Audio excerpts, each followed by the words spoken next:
Welcome back everybody. Jumpa lagi dengan saya, saudara semua seluruh Indonesia, bahkan di dunia. Di video kali ini saya mau beri kabar yang luar biasa kepada Anda semuanya. Bagi yang suka trading cryptocurrency, terutama Bitcoin, Anda siap-siap ya. Minggu ini ya, hari ini itu Bitcoin sudah turun tajam ya. Sudah menyampai level 41.230 ya. Ya, terendahnya. Nah, ada kok rebound lagi di 47.600 ya. Bitcoin sudah terjun bebas ya, sudah mulai turun ya dari harga tertinggi yang sempat menyentuh level 60.000 sekian per US dollar ya. Ini harga Bitcoin terhadap US dollar ya, yang ditransaksikan di pasar New York ya. Nah, pakar di seluruh dunia, para ahli keuangan di seluruh dunia selalu berharap bahwa Bitcoin ya selalu punya optimisme yang tinggi bahwa harga Bitcoin ya, kita ini mata uang cryptocurrency semuanya ya, tapi yang paling dominan di sini, yang paling terbesar di sini adalah Bitcoin. Jadi kita bicara Bitcoin di sini. Dikatakan bahwa harga Bitcoin akan mencapai 100.000 per US dollar. Nah, saya mengatakan bahwa ini adalah sebuah mimpi yang besar ya, mimpi para spekulan ya. Bitcoin yang ditransaksikan di bursa di Amerika ya, di bursa komoditi di Amerika itu adalah sebuah rally orang-orang super dungu ya, orang-orang yang mengejar seperti mereka lagi berjudi di kasino ya. Ya, saya kasih tahu kepada Anda semua yang kaum muda atau pendatang baru dalam dunia transaksi, Anda jangan terlalu berikuti euforia yang salah, seperti orang rally orang dungu yang menuju ke dalam jurang ya. Ini kan sudah masuk ke jurang sekarang ini. Hal-hal seperti itu sudah saya alami sudah cukup lama ya.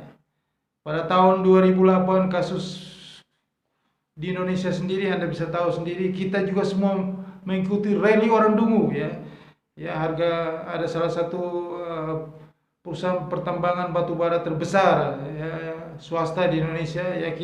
Saya sudah punya pengalaman yang buruk ya, termasuk saya ikut rally orang dungu juga, saya masuk ke jurang ya. Nah, dikatakan harga nanti mau kesekian ya, ternyata itu hanya permainan mereka ya, permainan para spekulan ya, supaya kita masuk ke dalamnya, setelah itu harganya dibanting. Saya sudah katakan ulang-ulang di video saya tentang cryptocurrency ya. Jangan sampai Anda harga sudah turun ini Anda ikut beli lagi ya. Ini memang Anda, itu yang namanya seperti apa yang dikatakan oleh investor nilai terbesar Warren Buffett ya, racun tikus kodrat ya. Nah, harga sudah turun Anda beli lagi ya, Anda sudah kodrat, racun tikus kodrat Anda kena ya. Bitcoin itu adalah racun tikus kodrat. Apa yang dikatakan Warren Buffett itu sangat-sangat benar ya. Anda tidak bisa membantah apa yang dikatakan oleh seorang investor kenamaan yang usia 88 tahun, yang dia mulai berinvestasi di usia 11 tahun ya. Sudah Anda bisa bayangkan, sudah 70 tahun dia berinvestasi. Ya, kita sekarang ini apalagi Anda kaum milenial atau pendatang baru ya, Anda hitung Anda berapa tahun Anda berinvestasi. Jadi kita belajarlah dari orang yang sudah kawakan ya, sudah sesepuh di dunia investasi.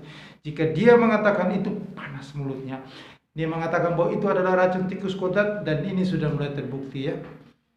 Di Bitcoin, saya kasih tahu ke Anda bahwa Bitcoin itu sesuatu yang tidak ada gunanya ya, sesuatu euforia kosong ya. Rally orang dungu menuju kehancuran ya. Itu tidak ada manfaat apa-apa di Bitcoin itu di dunia nyata ya. Kegunaannya tidak ada ya. Bitcoin itu akan menuju kehancurannya, akan menjadi nol.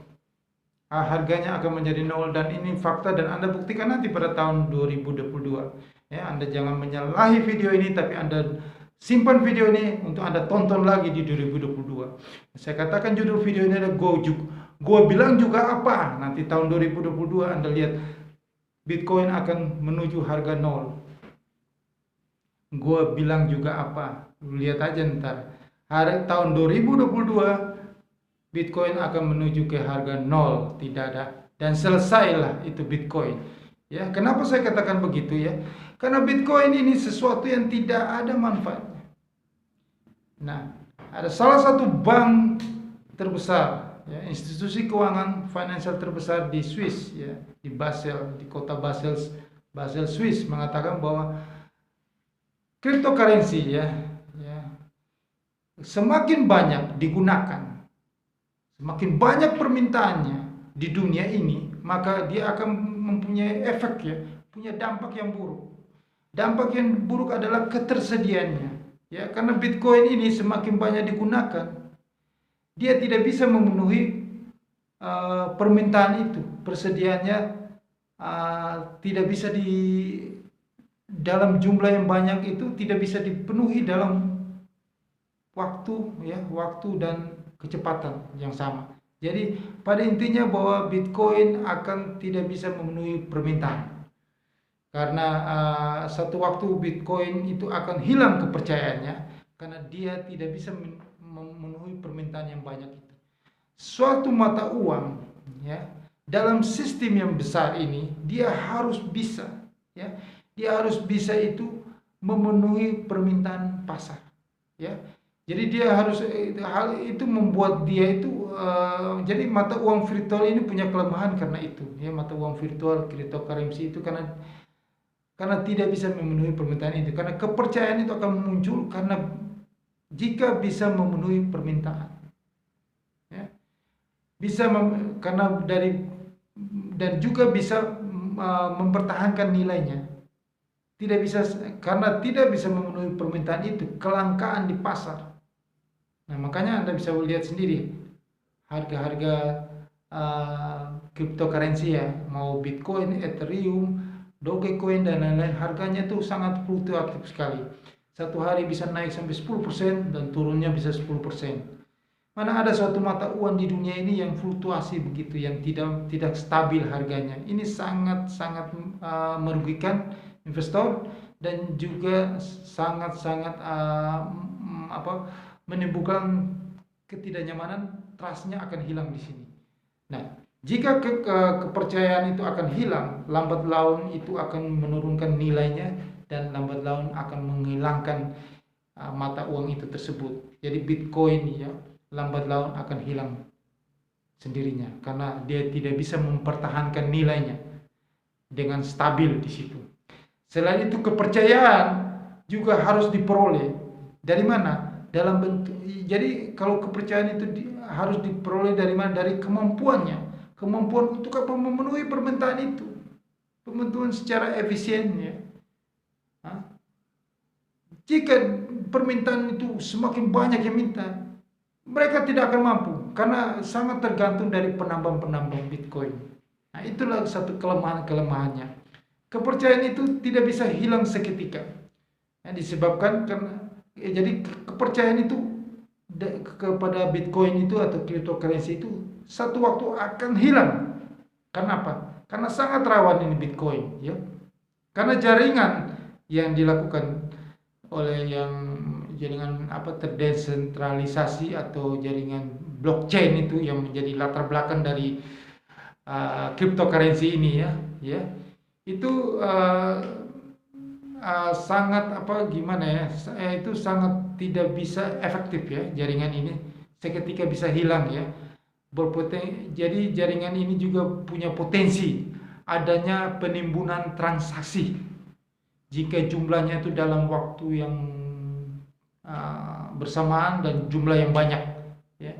Karena para ahli juga sudah melihat bahwa salah satu cryptocurrency yang terbesar yaitu Bitcoin di sini. Nah, Bitcoin itu hanya punya cryptocurrency Bitcoin, ya, yang paling terbesar digunakan, ya. Nah, sekarang sudah banyak sekali perusahaan-perusahaan swasta menggunakan layanan Bitcoin itu. Nah, mereka sudah melihat bahwa Bitcoin ini punya banyak keterbatasan karena Bitcoin hanya mampu menyelesaikan setiap transaksi itu mampu menyelesaikan 7 transaksi itu per detik. setiap 7 transaksi per detik. Nah, inilah akan membuat satu masalah. Masalah di sini ada penumpukan penimbunan transaksi. Nah, sampai dengan saat ini katanya keterbatasan itu ya belum bisa dipenuhi ya, dan diperkirakan tidak mampu dilayani tidak mampu dilayani oleh Bitcoin cryptocurrency. Nah, dari sinilah akan menimbulkan ketidakpercayaan terhadap mata uang cryptocurrency, mata uang virtual itu lambat laun akan menghilang di sini. Nah, inilah yang selalu saya katakan bahwa ini adalah sesuatu yang tidak ada manfaatnya. Teknologi terdesentralisasi, blockchain teknologi itu ya, mata uang virtual cryptocurrency ini tidak ada manfaatnya, tidak ada gunanya sama sekali. Karena apa? Karena mereka tidak bisa melayani jumlah transaksi yang cepat. Mereka hanya bisa melakukan transaksi 7 transaksi per detik ya. Akan ada penimbunan transaksi, dan ini akan membuat hilangnya ketidakpercayaan dan juga permintaan jumlah yang banyak, mereka tidak bisa menyediakannya. Nah, ini juga akan membuat harganya akan melambung tinggi dan harganya akan turun tajam. Jadi ada resiko di sini, fluktuatif, tidak stabil di sini. Nah, ini yang sebuah mata uang yang tidak stabil begini ya, tidak akan satu waktu akan hilang kepercayaannya. Dan jadi ini seperti arena perjudian di sini.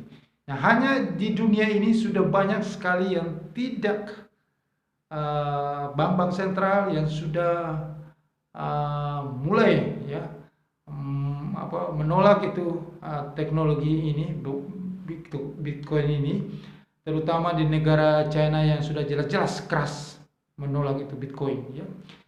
Karena ya itu tadi, kepercayaan terhadap cryptocurrency ini dikatakan suatu waktu akan bisa menguap dalam sekejap, kapan saja bisa menguap ya.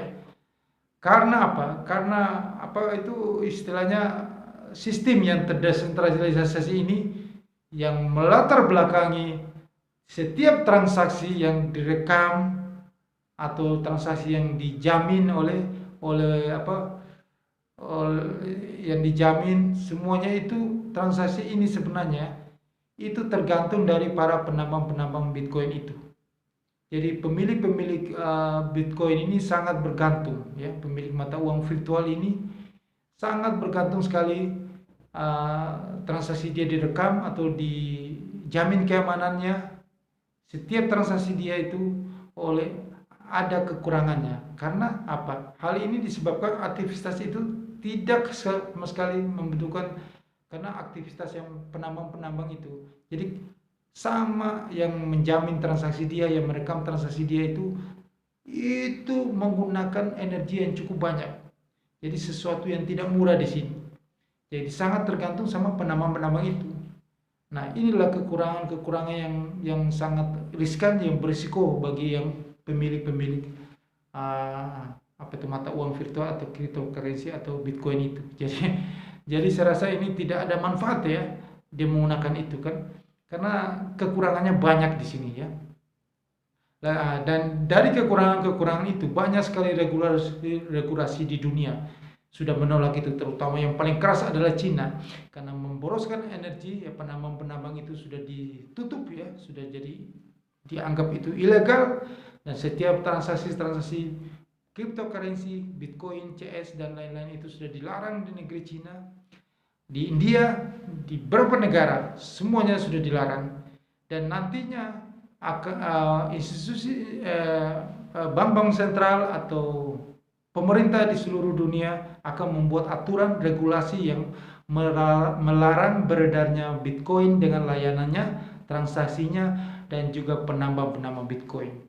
Karena yang satu adalah pemborosan energi. Jika begitu banyak ada transaksi yang direkam atau disimpan atau segala macam, saya kurang mengerti tentang teknologi itu blockchain yang menggunakan penambang itu yang memboroskan banyak energi, maka ini ada mengganggu juga kestabilan suatu negara, ya, mengganggu energi, mengganggu segala macam.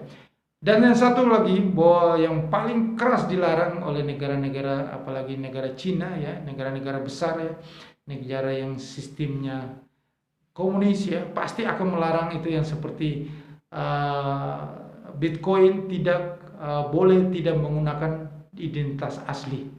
Bitcoin bisa memakai nama samaran. Ini jelas hal yang mengganggu kestabilan negara. Nah, disitulah akan muncul, ya, muncul apa? Muncul pembiayaan terorisme menggunakan Bitcoin, muncul money laundering menggunakan Bitcoin, muncul perdagangan obat-obatan narkoba menggunakan Bitcoin, muncul perdagangan manusia menggunakan Bitcoin, muncul perjudian menggunakan Bitcoin, segala macam kejahatan terorisme apa semua menggunakan Bitcoin. Makar, ya, negara bisa runtuh, ya, jika Bitcoin tidak memasukkan identitas asli.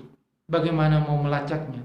Nah, inilah yang sangat dilarang di seluruh dunia, dan seluruh dunia sudah membuat tandingannya, jadi sudah membuat mata uang digital sendiri, ya, di beberapa negara.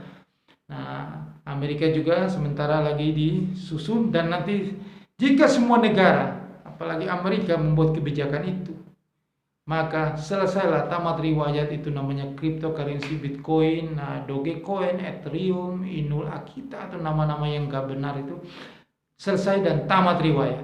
Jadi saya mau kasih tahu informasi kepada Anda, siap-siap Anda keluar. Di saat harga turun ini, yang isunya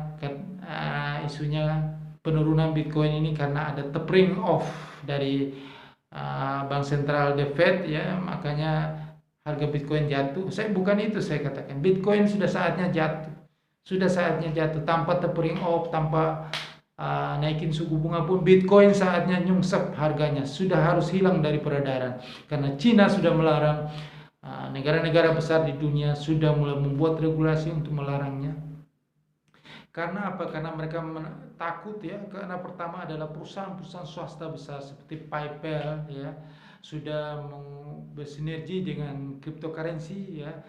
Platform layanan media sosial, ya, seperti Twitter sudah menggunakan pembayarannya dengan Bitcoin, ya, dan lain-lain. Nah, inilah satu kedepannya membuat satu ancaman bagi mata uang, ya, terutama US dollar. US dollar, jika Bitcoin ini berkembang, itu akan mengancam US dollar.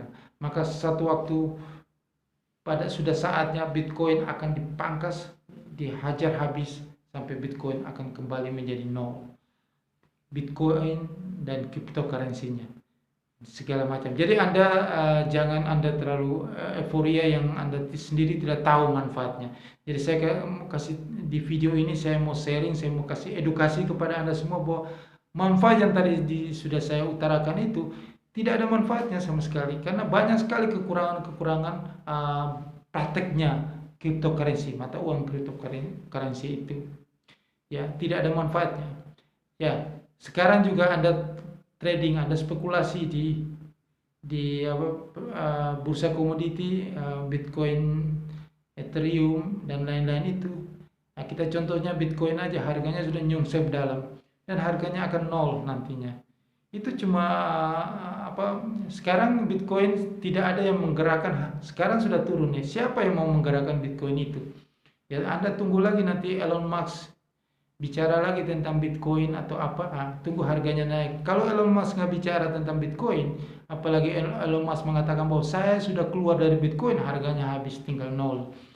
Jadi itu sesuatu fondasi yang rapuh. Bitcoin tidak ada asetnya aja tidak manfaat, yang tadi digunakan tidak banyak sekali kekurangan untuk transaksi. Bagaimana hal itu bisa menjadi sesuatu yang berguna, yang bagi Anda bisa diharapkan untuk harganya bisa naik, yang bisa menguntungkan bagi Anda. Jadi inilah video Anda pahami ini, dan Anda cepat-cepat keluar, ya. Anda sudah sekarang mumpung harganya masih 47 hari ini, ya, detik ini, jam ini 47.600 US dollar, ya. Saya nggak tahu rupiahnya berapa, tapi harga US dollarnya 47.600. Anda cepat-cepat keluar sebelum dia nyungsep ke 38.000 dan turun ke 4.000. Nah, di saat harga 4.000 kemungkinan bisa menjadi nol. Itu di tahun 2022. Ya, Anda bisa buktikan aja omongan saya ini. Anda buktikan ya. Di situ nanti saya bilang, gue bilang juga apa, nah, nanti terbukti nanti harga Bitcoin akan menjadi nol. Ya, saya tidak bisa bicara panjang lebar di sini karena ya itu tadi saya sudah bilang banyak sekali kekurangan, buktinya aja negara ya, negara-negara sudah melarang ya, sudah tidak mendukung ya, negara-negara besar ya. Ya paling Bitcoin itu yang Anda bisa jual, Anda itu mungkin negara-negara kayak El Salvador, ya Honduras, Guatemala, negara-negara kecil ya, yang tidak punya implikasi, punya dampak ekonomi yang besar ya. Nah paling-paling negara-negara seperti itu yang mendukung cryptocurrency dan Bitcoin. Jadi janganlah Anda berinvestasi di hal-hal yang tidak ada manfaatnya sama sekali. Jadi lebih baik Anda berinvestasi di perak atau silver, atau Anda berinvestasi di saham ya, atau di mata uang US dollar currency. Anda bisa trading yen, dolar yen, Anda bisa trading mata uang Eropa. Itu lebih bermanfaat dari Anda beli mata uang yang kata Warren Buffett racun tikus kodrat itu. Oke, terima kasih Anda semua. Sekian video saya ini, semoga video ini bisa membuat satu edukasi yang bermanfaat bagi Anda, sehingga Anda sebelum terlambat, sebelum harga Bitcoin dan kawan-kawan itu ya, cryptocurrency itu menjadi nol, Anda sudah keluar dari pasar dan Anda sudah selamat dari bencana alam besar yang akan nanti terjadi di cryptocurrency di tahun 2022. Oke, terima kasih. Jangan lupa Anda subscribe channel YouTube ini, karena jika Anda subscribe channel YouTube ini dan Anda tekan lonceng, saya akan datang dan memberi video edukasi yang bermanfaat lagi untuk Anda. Terima kasih, sukses untuk Anda.